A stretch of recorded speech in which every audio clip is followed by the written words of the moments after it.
Ho, ho, ho. It's Moss. And I have been using this emotional spiral chart or vibrational chart, whichever you want to use.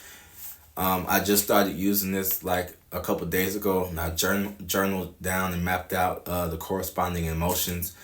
And overall, what I gathered was for each level that you go up, you go down that same amount below the horizon. So, like for instance, when you go from calm to serene, when you come down on the negative, or you descend into overwhelmed or frustration. When you go up to organized, you descend to self pity, and I'm just going to give you guys a example of the situations that I was mapping out utilizing this spiral, right? So I woke up, regular day. I was bored, but then I was calmed because it's easy to transition into feeling like you're not doing enough with this today's society and this work mindedness or whatever you people call it, corporation something. But anyway, so I was then curious. What I'm saying, curious is a new way to do my son's routine. Sometimes he wakes up before me, but when I wake up before him, I have the opportunity to get a jump on situation. So I'm curious, new ways to serve breakfast, to pack his bags, to approach him with his clothes. So we do all that. We get to his daycare. He typically wants to stay there, but he was sick this day, so he didn't. So there was some disruption there. And basically, I got down on his level. We got eye to eye. We went through the emotions.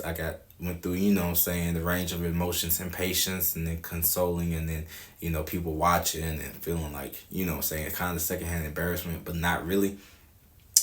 So then we left the school. Then I went to Dollar General. Let me do the emotions as I go. So while I woke up at boredom, went to calmness. Then we were going to school. It's kind of frustration because my Bluetooth wasn't connecting, or it was the radio that day or something. But then it bounced up to curiosity. Then it bounced up to organization, or being positive, or having the courage, stooping down to his level, taking the patience, taking the time, taking the communication. Then getting to Dollar General, and it was closed. I wanted to buy some paint canvases. It was closed. So that jumped to back down to pessimism, what I'm saying, and judgment, like, why is it not open during this time?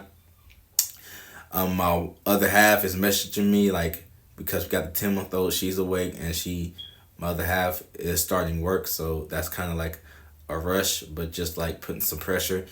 But then the Dollar General store opened back up, like they just opened. They don't gotta take all the time to cut all the lights on. You can get in there and get what you need to get. So that jumped back up to, acceptance and belief / productivity, accepting the fact that it was closed and then it was open. So having that belief and that productivity, like, hey, at least I'm in here.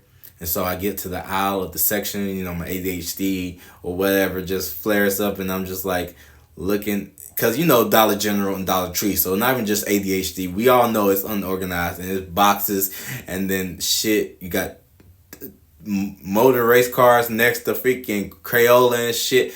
So I'm like, where's the canvases? So that jumped down to feeling unsupported, or anger, but mainly unsupported, because like, why is it not organized and things like that. And then I find the canvases and I'm excited because there's way more options available. So that unsupportedness jumps back up. If you want to count 1 2 3 4, 1 2 3 4, it jumps back up to feeling happiness, or being security, feeling secure, and being cheerful.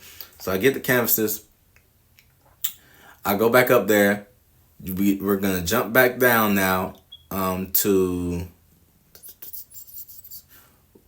well, we didn't really go back down. We went up to no, we went down a little bit, but it's not the negative. We went down to, where's humility?